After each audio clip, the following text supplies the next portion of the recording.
All systems go. Clear for liftoff.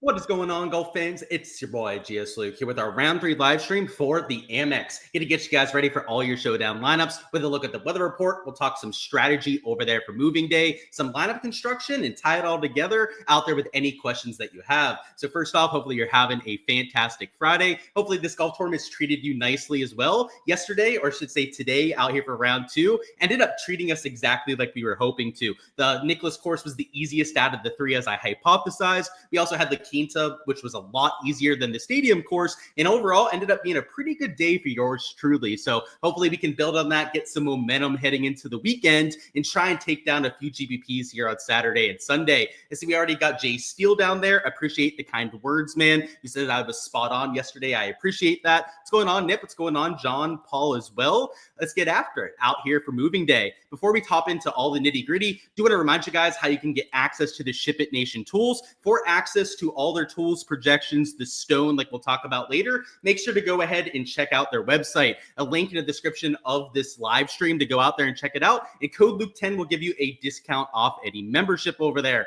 But in terms of looking at this golf course, let's take a look at these stat averages. And it's going to be a lot of what we said yesterday that we're applying to today's round, because it's going to be the exact same situation. Because there's no 36-hole cut line, we're going to have all 3 of these guys, or all 156 players, out there in the field. Now, Brendan Todd, Adam Schenk did withdraw, so they're the 2 that won't be playing out there for tomorrow, but a vast majority of your field is still going to be out there. And the stadium course is the one course that you're going to want to avoid. It only played to about a 0.2 stroke under par scoring average, whereas La Quinta played to a 3.25 under par scoring average, and the Nicklaus tournament course played over a stroke easier than that. And the reason why I say it had such a good day is because the Nicklaus course, the one that I thought was going to be the easiest, played over a stroke easier than La Quinta. And if we go down here and sort it by your top scores, of the guys that shot -8 or better, 8 of those 11 players came from the Nicklaus tournament course. So, and believe it or not, Sepp Straka, Mark Hubbard didn't even come from La Quinta. They played on the stadium course and went out there and had themselves a day. So obviously that's kind of unexpected. You had Nick Taylor went out there and shot a super low round on the stadium course. Round number 1 actually went a little bit less low over there in round number 2. You're going to get a few outliers like you saw for the first few days, but the vast majority of those ceiling scores came from the guys on the optimal golf course. And what I want to point out here is, first off, Cantlay was DGen's guy this week. So shout out to him in his emergency stream that he does every single week. Him and Hoffman were the 2 plays that DGen talked up. You got Patrick Cantlay, who shot -8 over there. You had Hoffman, who shot -9 himself. So, hey, if you played some of DGen's guys, you probably did pretty well over there in round 2 showdown. But yeah, the 2 outliers didn't even come from La Quinta. You can see they came from that stadium course. So if there's a course to go out there and attack for your round 3 exposure, I think it is quite clearly these Nicklaus tournament guys. And as I was trying to say there before I got a little bit sidetracked though, is it wasn't all elite tier guys. Like, we had a lot of your elite tier guys playing on the Nicklaus course today. If you take a look at the pricing, a lot of the guys at the top of DraftKings pricing were playing Nicklaus today. That's part of the reason why it played over a stroke easier. But let's look at the guys that got to these -9, -10 scores. A Hoffman, a Hoey's far from a world beater, a Camilo Villegas, a Ricky Fowler shot 10 under par. I mean, heck, you could even say Doug Gim, Blades Brown. I mean, heck, he's an amateur. He's 17 years old. He went out there and shot -8. It wasn't just your studs that went out there and took advantage. It was also some of your lower tier players. And you really have to go the whole way down to guys like a Highsmith, who was the one guy in La Quinta who shot -8. And then you got to go down to guys like Sanjay, who is a stud. You also have Nick Taylor, who was playing like a stud. Not a whole lot of guys from the La Quinta course that were unknowns that shot super low scores. So even more so than what I said for round number 2, I think round number 3, you really want to lean into that Nicklaus tournament course. It's not going to be a stroke difference like you saw for round number 2. I mentioned yesterday that the talent level was part of the reason we were going to see it improve so much, but I think it's reasonable to say that it's at least about a half a stroke easier, and that could go either direction, right? It might be like 0.75 shots. It might be an entire stroke again, like you had here for round 2. It might only be like a quarter of a stroke difference, right? That would be well within reason, but somewhere around a half a stroke is where I would put that center point and where I'm expecting the advantage to be between Nicklaus and La Quinta. So I'm going to be centering a lot of my exposure around this Nicklaus course. I'm still going to have some guys from La Quinta mixing in. If you take a look at the birdie averages between these two courses, the Nicklaus course also had nearly a birdie more per round. So it wasn't just the bogey production that was lower at Nicklaus. It was also the fact that you had more scoring opportunities around that golf course.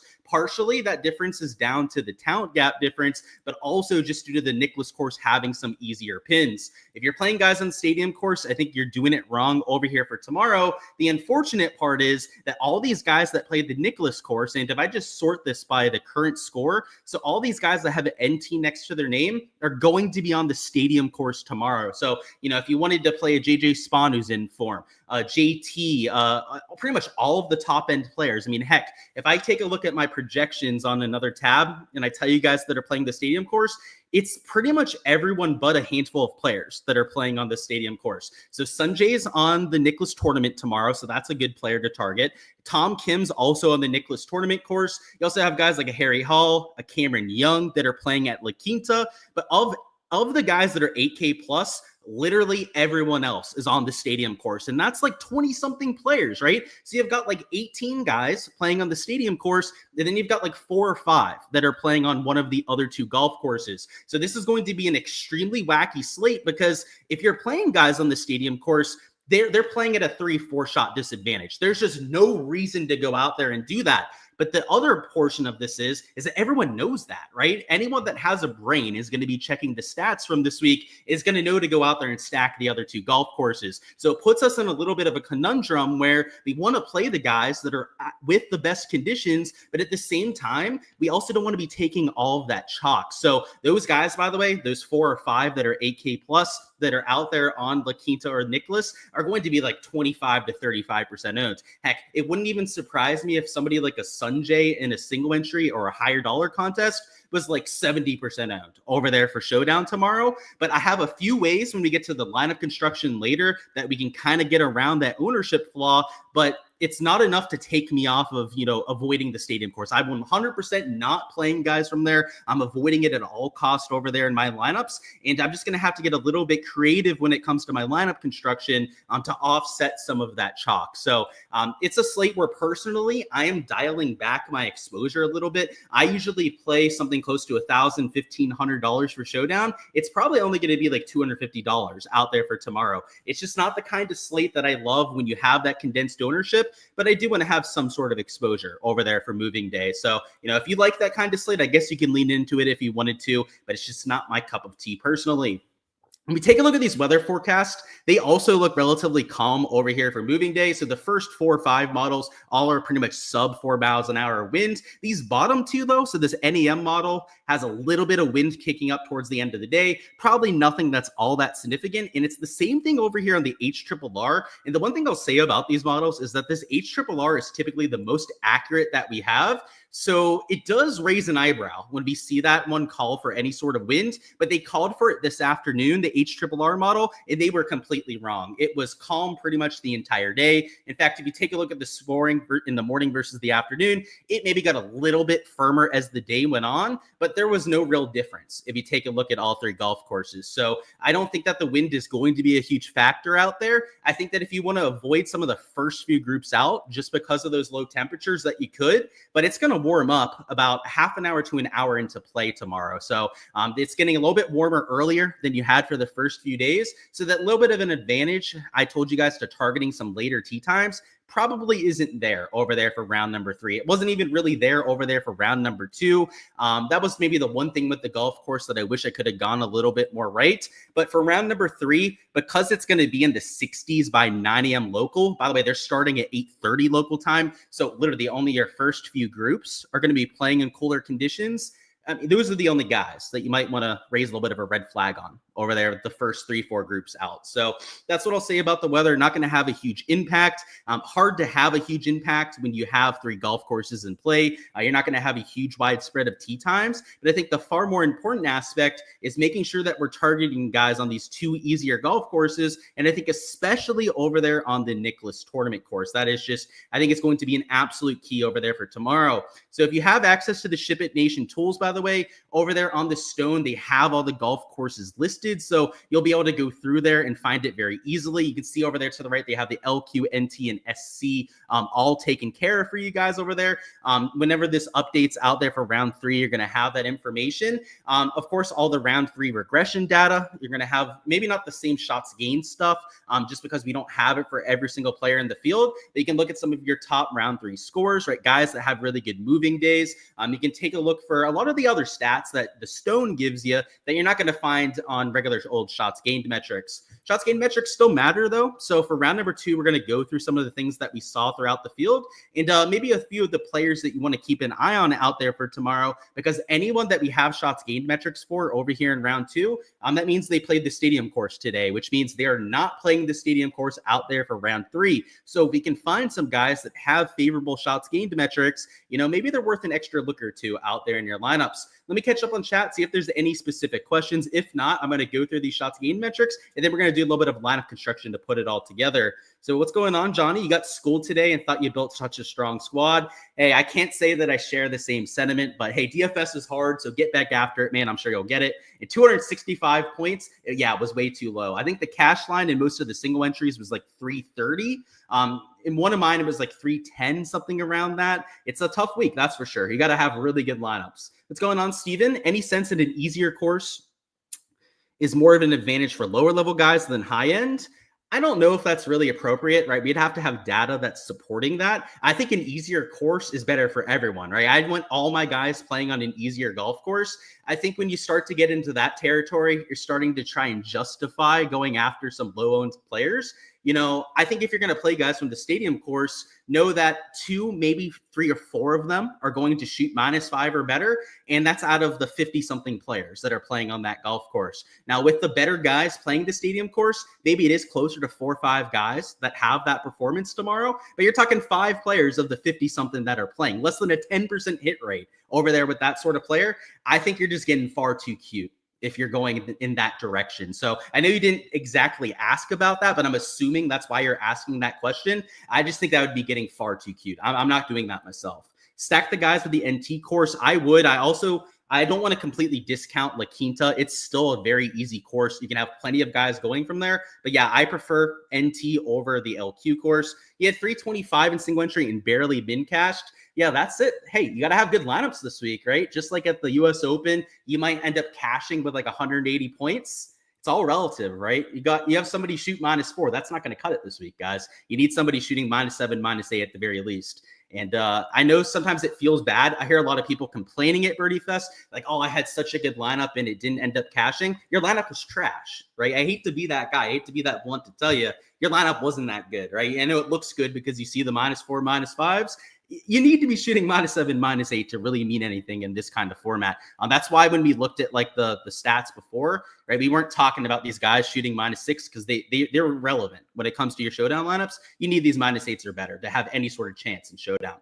So let's talk through a few of these shots gained metrics, a few of the poppers you guys might want to look at out here for round 3. I'm usually looking for approach poppers, especially the day before. The best in the field would be a Mark Hubbard, and it wasn't particularly close. You also had guys like Daniel Berger, Taylor Moore have good days. Taylor Moore is a good putter, so the fact that he lost over a stroke putting is a little bit surprising to me. Frankie Sapin's an absolute stud. Get used to the name. You're going to see him a lot this year. Somebody that I'll probably play out there for tomorrow. Lee Hodges, off his good week last week, really did a lot of it with the putter. So it's nice to see that Lee Hodges is getting back to gaining out there on approach.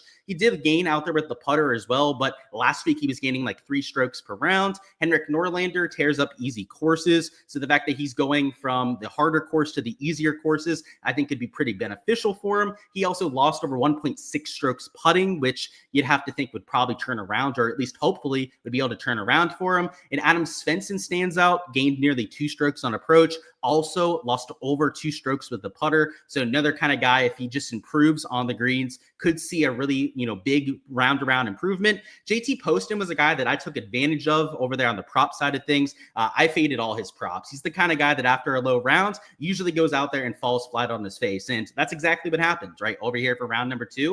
What I'll say about Poston, though, is that just like, I don't play him after he goes super low. He's the kind of guy that I love playing after he has a really shitty day. So over here, gaining on approach, losing nearly 3.5 strokes putting is something that you never see from Poston. He's one of the best putters that we have in this field over here on this POA overseeded surface. So the kind of guy that 100% I'd be looking to for a little bit of a bounce back. And what you get with some of these bounce back candidates, like a Svensson's -2, no one's going to play him, right? I know he's playing on the right golf course, but he's sub 5% owned. A JT Poston, after his really shitty round, is sub 10% owned when he was chalk heading into this week. A Henrik Norlander is going to be sub 5% owned. A Taylor Moore, same thing, right? All these guys that kind of just spinning their wheels because they can't make any putts are going to be guys that you can use for leverage. And it's not to say that I think all of those guys are going to be plays, but when you're trying to find some low-owned sleeper plays, I prefer that over just trying to, take names out of a hat.